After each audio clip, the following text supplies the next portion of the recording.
So welcome back everyone online and here in the room. Adjusting of microphone is just happening. So I'm very pleased to welcome Abhayanandi. Welcome to Abhayanandi. She is coming from the RBC.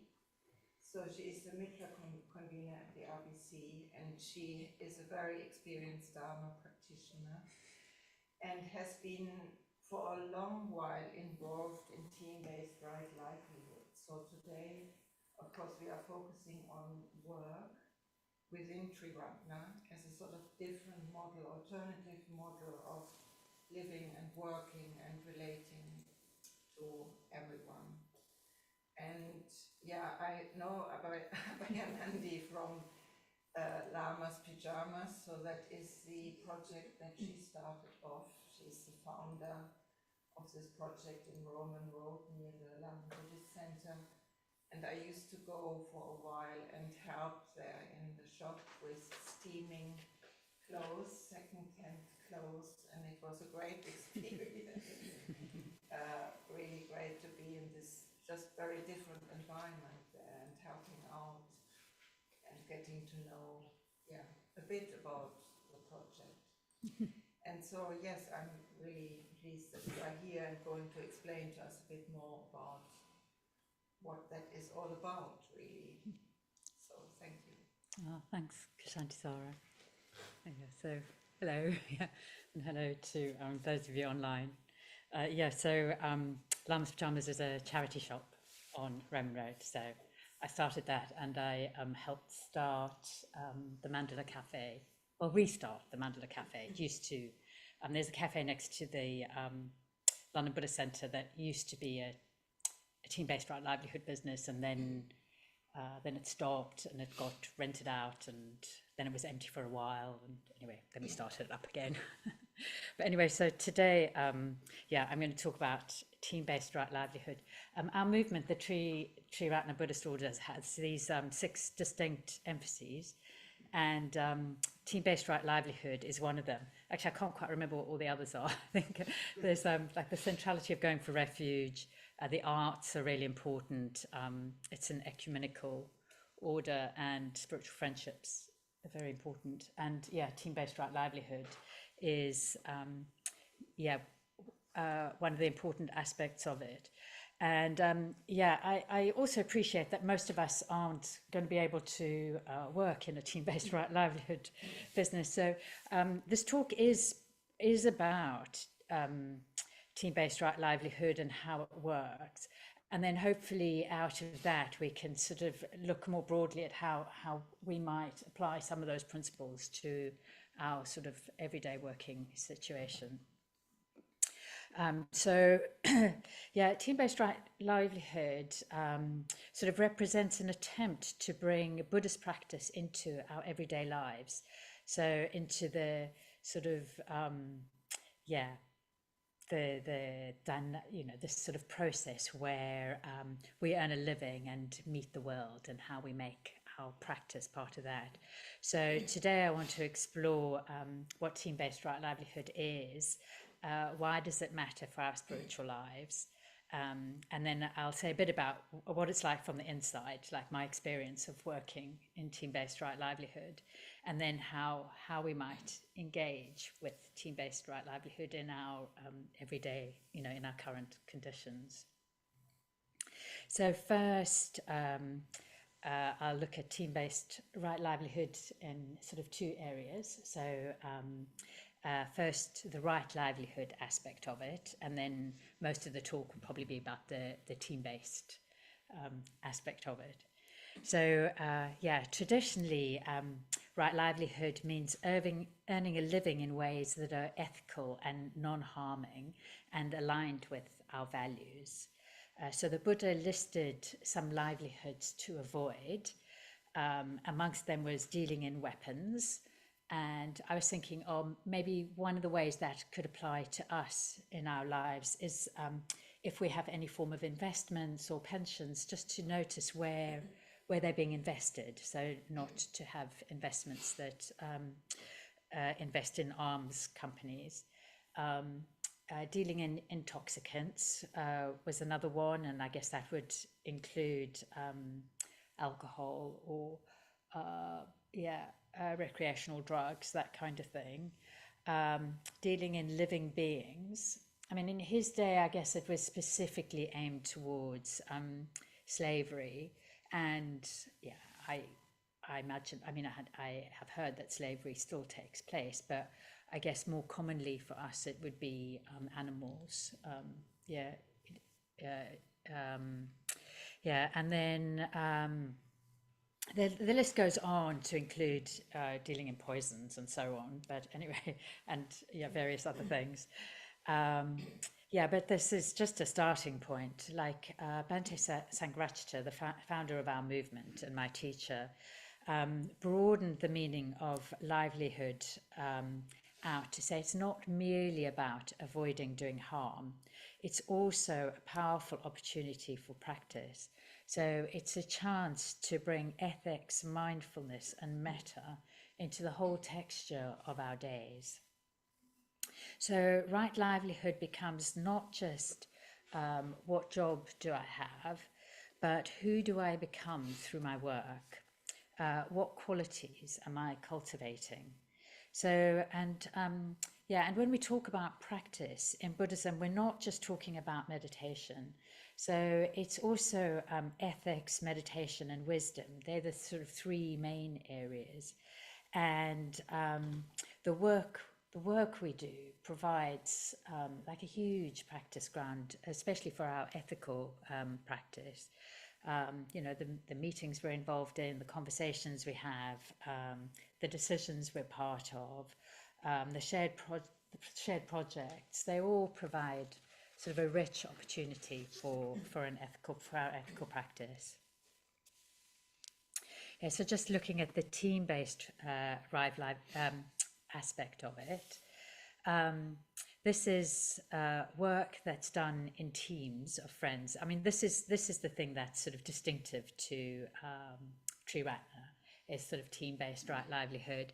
And at one point in the movement, there were lots of businesses, and in particular, there was one called Windhorse Trading, which was a very big business and had evolution shops. So that was probably the most successful business. I mean, unfortunately, most of them closed now.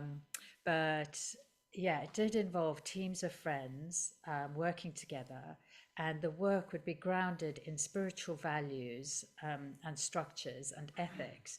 And instead of the workplace being a neutral or even hostile environment for Dharma practice, it really aimed to make work a context for spiritual friendship, for generosity and sort of collective responsibility.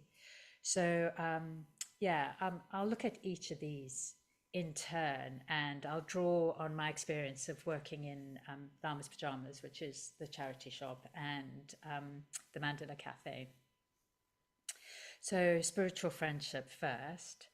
So in a team-based right livelihood project, everybody working together is a practicing Buddhist. We'll study together. So you have a morning where you study together once a week, and you explore Dharmic principles, reflecting on how they apply in our lives. You engage with each other on the basis of a shared commitment to grow and develop. And I was thinking of an example of what that might look like.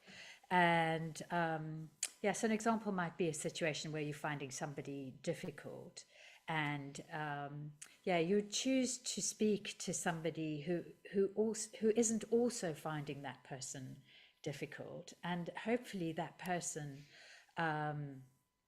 would not collude with you or simply take your side. They'd listen to you, with empathy, and then try and help you to apply wisdom and compassion to the situation. Another aspect of working in a team is that we check in with each other and take an interest, and we make sure we know what's going on in each other's lives, and we support and encourage each other. And I'll say more about how we do that when I give an example of my experience of working at Lamas. And yeah, spiritual friendship is just such an important aspect of it. So the friendship that involves after years of working together as a team involves a deep level of trust in one another's commitment to spiritual growth, and we all know that we're committed to our own growth and to helping each other to grow. And I was thinking, I'm currently in a confession group with two of the women I used to work with at Lama's Pajamas. And yeah, this came about, actually, we formed this group after I had already finished working there. But after years of working together daily, there's this really deep trust between us. And confession is this practice where we acknowledge our unskillful actions and help each other to understand the habits or views that underpin the actions. So it's not it's not something like guilt doesn't really play a part in it. Instead, it's a sort of, we call it free, which means this positive sense of shame. Or a sort of heartfelt remorse, paired with a sincere desire to act more skillfully. And yeah, and this practice is really effective if you are in a group with people who really trust each other, because it's yeah, it can be very humiliating and confronting to reveal the messier sides of each other. So having this deep sense of trust and friendship really helps. So another aspect of team-based right livelihood is generosity. And there are two aspects of this generosity. So yeah, it's a really radical, different way of working. So instead of being paid a wage, we work on the basis of generosity. Rather than exchange. So in effect, we volunteer our time and the centre supports our living costs. And we call this living on support. So it means that our rent and bills are paid, and we have time off to go on retreats, as well as a retreat allowance to pay for those retreats. And we receive a sort of modest stipend for essentials and small treats. So what we're trying to do is we're trying to live more simply and embrace a degree of renunciation. And at the same time, we're trying to cultivate this inner sense of abundance. So one that comes from that doesn't come from possessions or disposable income, but from good communication, from feeling cared for, from caring for others, from feeling valued within our community, and from within our friendships. So working this way also helps to break that habitual link between how much one's paid and your worth as a person. And before I started working for the movement, I used to work in investment banking, and yeah, it seemed that well, certainly in that environment, it seemed to me that very much one's income was very tied to, I guess, your status, and it did seem like your value. It was very easy to mistake how much you earned for your value as a person. Yeah. So another key aspect of this generosity is dana. Generosity and dana sort of mean the same thing, and it's dana for the centre. So all profits from the business go directly towards making the Dharma more, they all go to the center. So towards making the Dharma more accessible and available to others. And we genuinely believe that the Dharma can transform people's lives, and that making it freely available is the most generous gift that we can give. So I recently finished reading a book by, I've just been on retreat for a week, and I was reading this book by Nagabodhi called Jai Bhim. And it's a great read, actually. It's about his time in India. But just he was writing at a time when team-based right livelihoods were much more of a, they were much more prevalent in the movement. And actually, and the retreat center I was at was actually paid for by one of the businesses that was doing really well at the time. Croydon had this restaurant that was doing really well, and the profits of that went into buying the retreat center. It's actually Triratna doesn't have any wealthy benefactors, and it doesn't get government grants or anything. And usually when people become Buddhists, they tend to scale down their working life. So it was really helpful having those businesses, especially Windhorse publication. Windhorse Trading did put a lot of money into helping set up a lot of centres and helping retreat centres. So anyway, Dharna is a really important aspect of team-based right livelihood. And then another aspect of it is collective responsibility. And so as a team, we share collective responsibility for the welfare of the business. So both in Lamas and Mandala, everyone feels responsible for the whole endeavour. So even though there are managers, the sense of ownership and care is shared across the team. It's our main form of practice, and it's not just somewhere where we earn the money that we need and to manage the rest of our lives. So it's not just a Buddhist business, it's a Dharma practice lived through work, deliberately structured to support the spiritual development of everyone in it.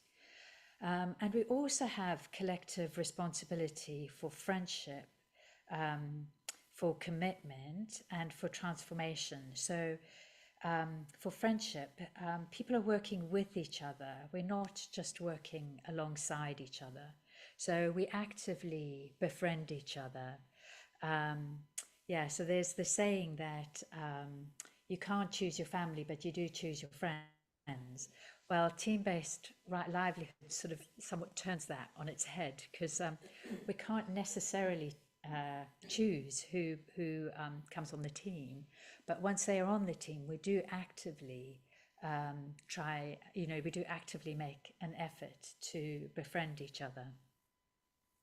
And then commitment, it's a willingness to engage ethically and spiritually with each other, to always keep the lines of communication open, to not just to be professional. It's funny, I had a WhatsApp exchange with my sister recently, and she was telling me how there was somebody at work, one of her line managers, that she didn't get on with, but that they were being professional. And it's so not that. It's really really committing to working through things when they're difficult. And it's the recognition that work can transform us, and often we change through the difficulty, through sort of bumping up against each other. So a simile that's often used is that of a jewel in a sort of tumbling machine. It's the tumbling and the bumping against each other that makes the jewels shine, that makes these rocks shine. So often it's the difficulties we have that provide the most learning. it's when we bump up against each other that we see what the views are that we're holding to most tightly. I remember somebody once sort of saying something like, "Oh, do you want to be right, or do you want to resolve the issue?" And yeah, I was think sometimes I think, oh, it's humbling to realize just how often not only do I want to be right, but I want others to see and acknowledge that I'm right. So work provides a lot of opportunity for difficulties to arise, and yeah, and although it might sound a bit tripe or flippant, like difficulties really do provide opportunities for growth. And it's one of the things that can make team-based right livelihood both exciting and challenging. Yeah, so it brings out our best, and it also brings out our maybe less developed areas. Yeah, so the other aspect I want to look at is why team-based right livelihood matters spiritually. So, yeah, so it's not just an admirable idea. So it also touches on three aspects of the Buddhist path. So on ethics, ethical sensitivity, on Sangha, spiritual friendship, and yeah, integration and sort of living a simple life. So yeah, so I've just been on a retreat, and yeah, I was thinking when we're on retreat, we're in these ideal conditions where we deliberately and consciously working on our minds. And yeah, really consciously working on our ethical practice. So yeah, so when we're meditating and the person behind us is shuffling or breathing really heavily, we might feel the irritation arising, and we feel it in our body, and we work with our mental states that arise, and we put our energy into responding to that skillfully. And all the conditions on retreat feel like they really geared up to support that. And I was thinking, oh, ethics at work, it's the same and it's different. I mean, it's partly we're just not always so so attuned to the fact that we're not always so attuned to when our mind is moving towards irritation. It like all happens so quickly, and yeah, things seem to go wrong in tandem with each other. So yeah, it's. I was thinking like work is often a much sharper practice ground, and yeah, when I was working in the cafe, I would notice that the dishwasher would inevitably break down just as the cafe got really busy. It would be the day that somebody from the core team called in sick, and it's a situation that you can't walk away from. Like you're just there, and you're very reliant on everybody else in the team, and that's the time. Those precious situations. I mean, certainly for me, that's the time that I was most likely to notice that somebody in the team was like yakking away to a customer for much too long, or not clearing the tables quickly enough, or yeah, doing something, I don't know, sort of disappearing on an extra long lunch break. Yeah, so work in those conditions, I feel like, oh, it really does provide the practice ground. It gives, there's always opportunity for cultivating patience, generosity, and awareness, particularly awareness of our own mental states.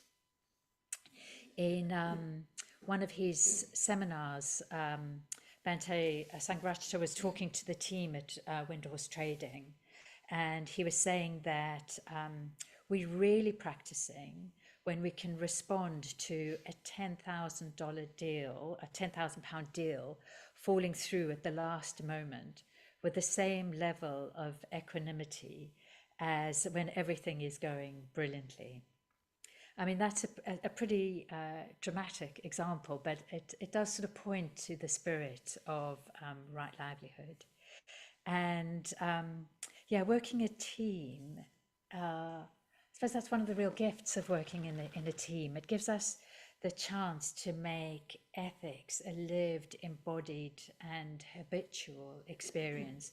Instead of seeing the ethics or precepts as rules, we can experience them as much more as guidelines, as principles that if we live in accordance to them, they'll really help our lives to unfold more happily and to run more smoothly, both for ourselves and for everybody else around us. And we do really see this at work.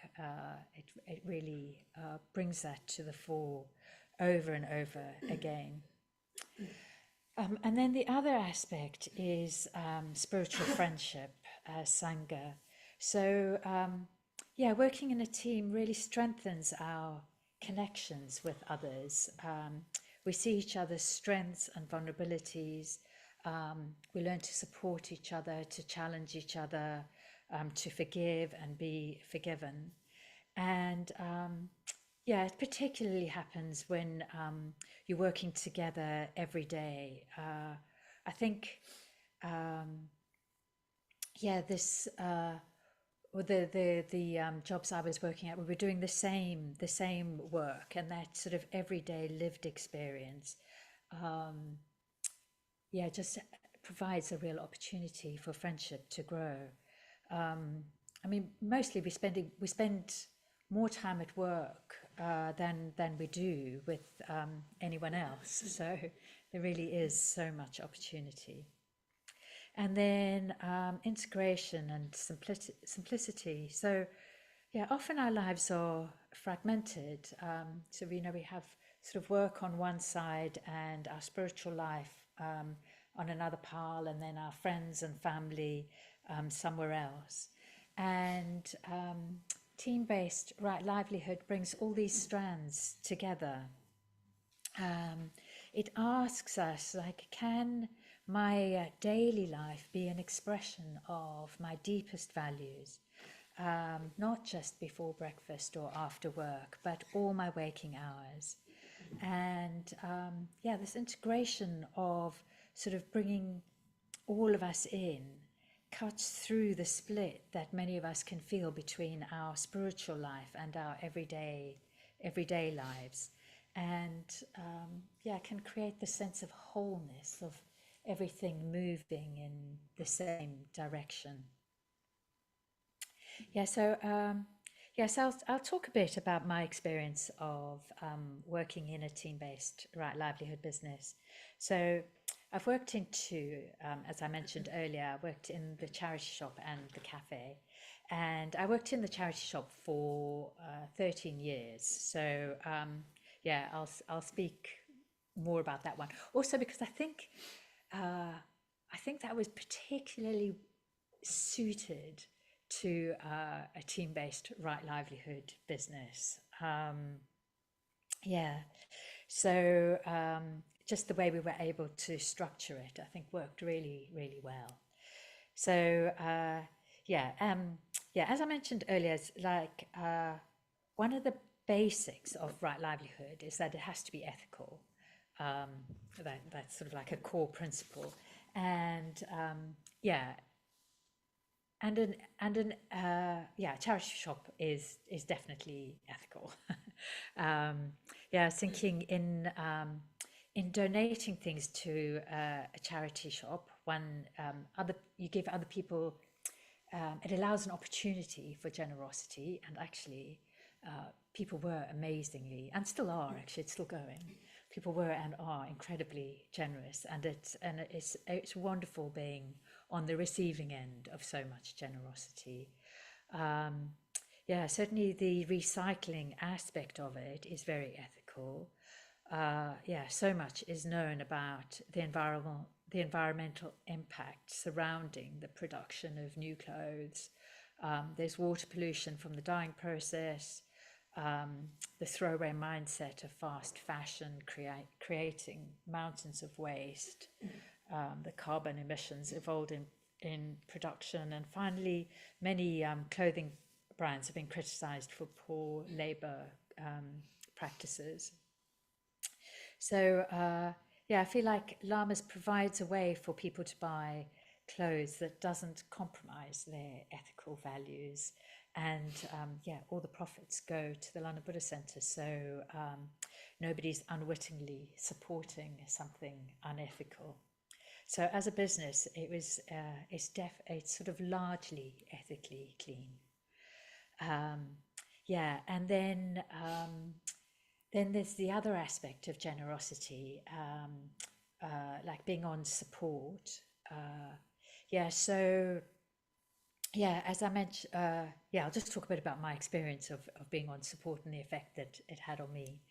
So, as I mentioned before, I used to work in investment banking, and at the time, I got what now looks like a lot of money for what I did, but I never actually felt like it's funny. I mean, it's a bit crazy looking back now. It's quite a long time ago, so it's quite hard to connect exactly with my feeling. But I do remember there were always people earning more than you, so somehow it never quite feels enough. And at this time of year in particular, you'd get bonuses, and that seemed to be like a measure of how well you were doing, and a particular time for comparison. And I also know that if people were earning a lot more than me, I often felt less compassionate towards them. So if they weren't, I don't know, if they were getting things wrong or they were ill, I didn't have much empathy for them. And then also I think I looked to money to provide a sense of fulfillment beyond its capacity to fulfill. I think the most surprising thing that I found about moving on to support was that I felt much more abundant than I ever did when I was working commercially. I think it took the emphasis of money to such an extent that I didn't really think about it all that much. Anyway, that was the most surprising aspect of it. I mean, it definitely helped that my lifestyle changed significantly as well. Like, I live a much more wholesome life than I was at the time. I used to spend, a lot of money on alcohol and going out and doing much more expensive things, but I now have much deeper and more nourishing friendships, so I don't think I'm looking for quite the same emotional nourishment from things and experiences in quite the same way as perhaps I was then. Which brings me to my experience of friendship. So, there's definitely something about being in a situation where you all share the same values, where you're doing the same job, where you're listening to each other every day, you're having disagreements, and then you're making up. And as I mentioned earlier, we have a practice where we're checking in every morning. And so what this means is that we had time every morning to we each had about, I don't know, say 5 or 10 minutes to say what was going on for us emotionally. We usually emotionally, we would sometimes talk about our meditation practice, but it was sort of what was going on for us. And this was really helpful, sort of in two ways, really. One, in that over time we started getting familiar with the sorts of things that inspired us, that we found painful, that we were struggling with. Yeah, by checking in every day, we were sort of revealing ourselves more to each other, probably more deeply than we realized. And then another aspect of this practice was that before we actually started work, we knew if somebody was struggling. So, we didn't take offense if they were quiet or it seemed like they were out of sorts. And also we were more able to support them if, we knew that they were having a difficult time.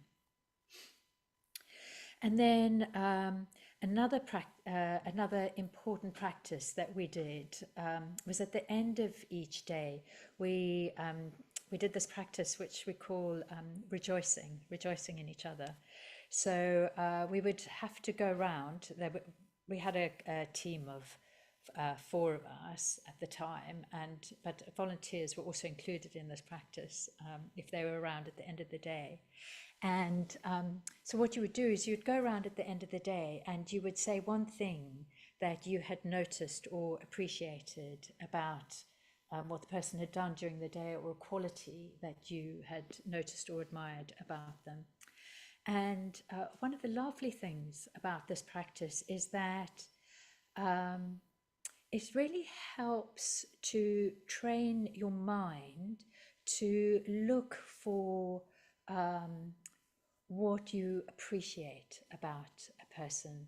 I think our minds are so, we're so conditioned, or at least it must be a survival strategy. We're just automatically critical, of ourselves and of other people. We see what goes wrong without any effort whatsoever. So this is a real way of helping to address that balance, sort of rebalance our minds and help look for the things we appreciate and value about each other. And actually it really had the effect that I left work every day feeling great.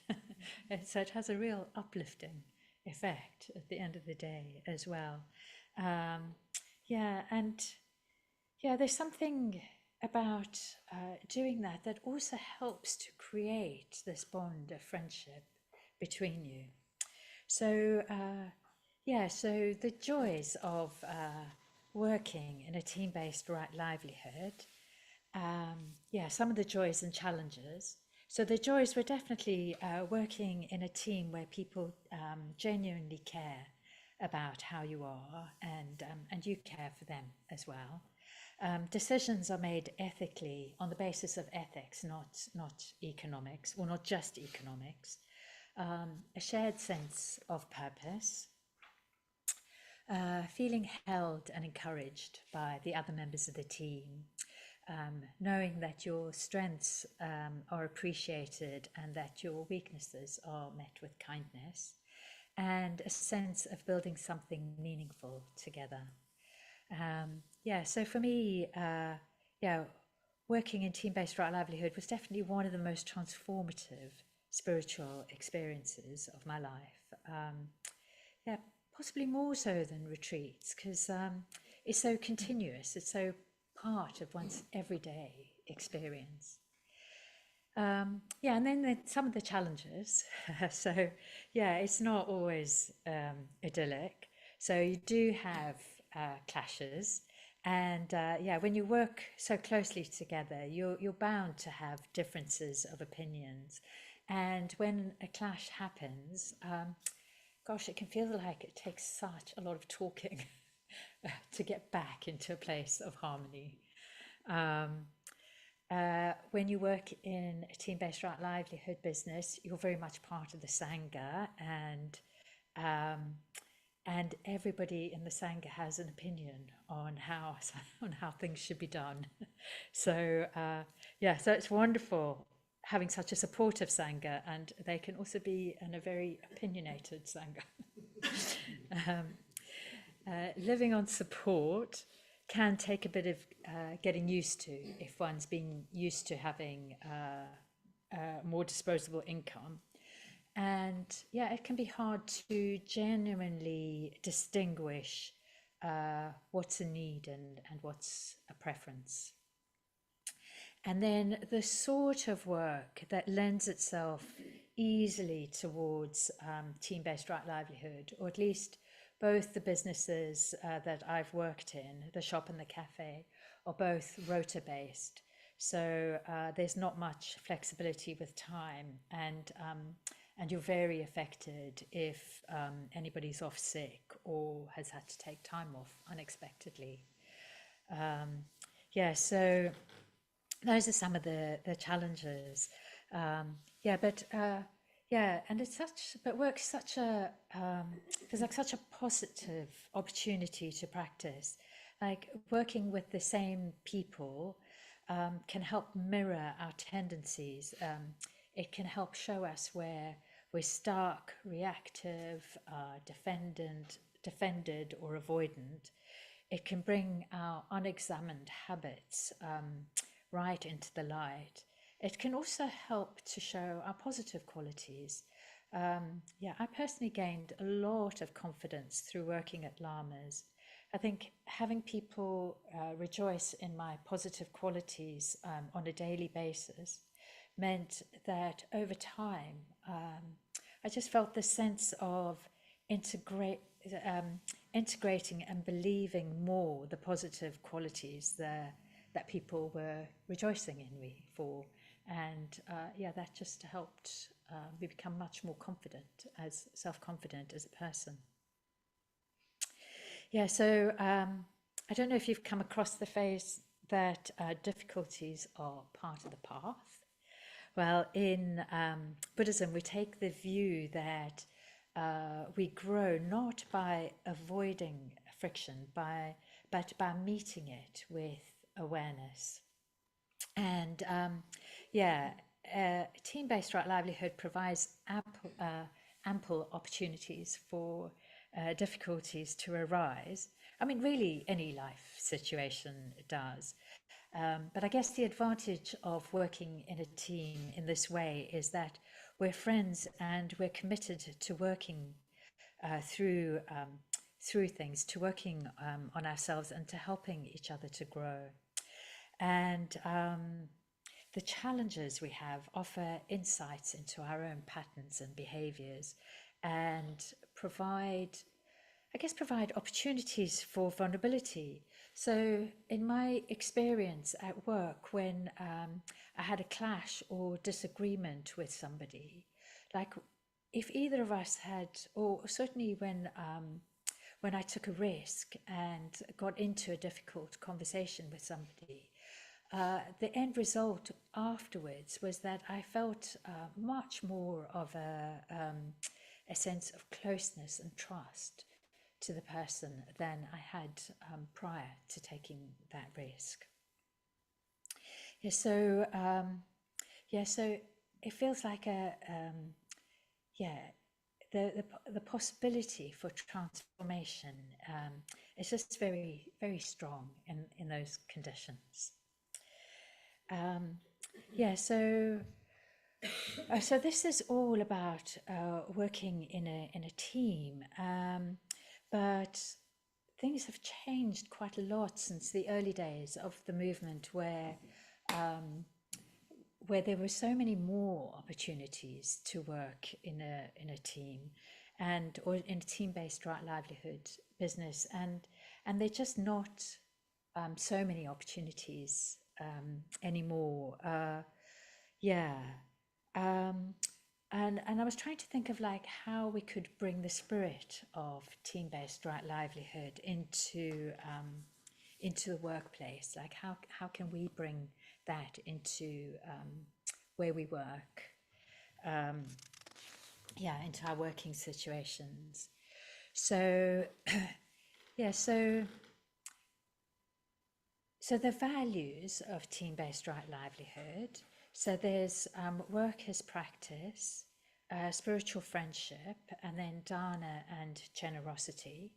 So work as practice, like in a sense we can use whatever work situation we're in as an opportunity to practice as in, yeah, to practice our ethical behavior.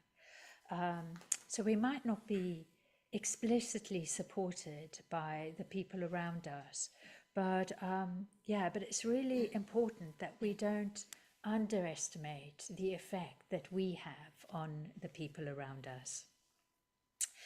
If we behave more ethically and we act with metta and care, we will positively affect the people that we work with. And we could also get into the habit of trying to notice the things that we appreciate about the people that we work with, to notice what they do well and to let them know, just to pass that on. And we could pass on any positive feedback that we've heard about them from other people to them. We can really help create positive working environments wherever we work. Mutual support. I guess we could really try and either get together with people that we already work with, or form groups with people that we meet at the Buddhist Center, and agree to check in about our ethical practice at work and how we can make our practice at work more of a practice. Like we might be able to form those sort of friendship support groups outside of, well, if we can if we can form them in work, so much the better. But if not, maybe we can form them outside of work and then help bring that more into work. Yeah, and then dana and generosity.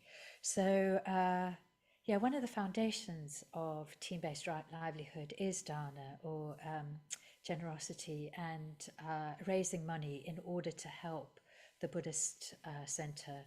So it's one of the key practices of our spiritual lives. And money is energy, and it's also a mirror. So it helps us to see all sorts of views.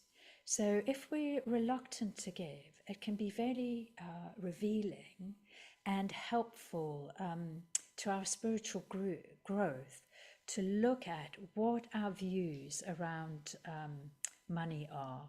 Like, do we have an inner sense of lack, or do we that we somehow think that money can compensate for? The whole topic of money is huge, actually. I think one could give a whole a talk on money. But yeah, it's very important. It's necessary, and in a way, the Buddhist Center couldn't run without money. Like, a Buddhist Center is surprisingly costly to run, and and like I said, we don't have wealthy benefactors. We don't get government grants. We really are reliant on people's generosity to run a Buddhist center or a retreat center. So one can really help by supporting that aspect of team-based right livelihood is one that we can really help with by setting up, by helping to support your local Buddhist center. And one can be as radical or not as you like. I just heard about this a couple of weeks ago, actually. There's a young man that is involved with Al Foxton, which is a project in Somerset. And he didn't actually want to join the team. He worked in tech and he really enjoyed his job. So he lives on site and he's very much part of the team. But the way that he does it is he takes what he needs to support himself and then gives all the rest of it to the project, which is extremely, it is radical. But, team-based livelihood is a radical option. And then, anyway, giving a regular standing order is a very good starting point as well. And then there's shared vision. It's like, where possible, to really ground your work in values that matter, like in generosity, in harmony, integrity, doing what you can to keep your Buddhist vision alive at work. And yeah, when we do this, then our work becomes a sort of creative force in our spiritual practice. Yeah, so just to conclude, like team-based right livelihood begins with a question. It's like, how can we live our lives in service of the Dharma? Not in a worthy or self-sacrificing way, but in a way that's joyful, transformative, relational, ethical, integrated, and full of human warmth and shared practice or shared purpose.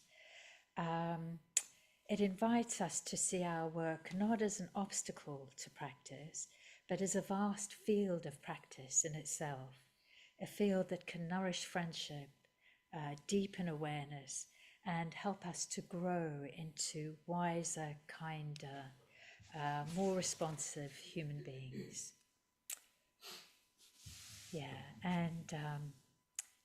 And maybe continue exploring how our livelihood, whatever it looks like, to explore how it can be an expression of our spiritual practice, and how we can support each other in that great undertaking. So that's the end of the talk. And I'm not sure what time we're supposed to finish, but it's already passed. Okay, so there's not time for questions. Sorry. Sorry about that. Just like to say, really great talk. Thank you very much. It has given me so much in terms of just theory and practice of right livelihood, and makes me think of my own work setup conditions, and probably for everyone here as well. Really thoughtful and rich in terms of what we can do in our own work environment. So really great talk. You have given that to us. Thank you very much. Thank you. So let's give a round of applause.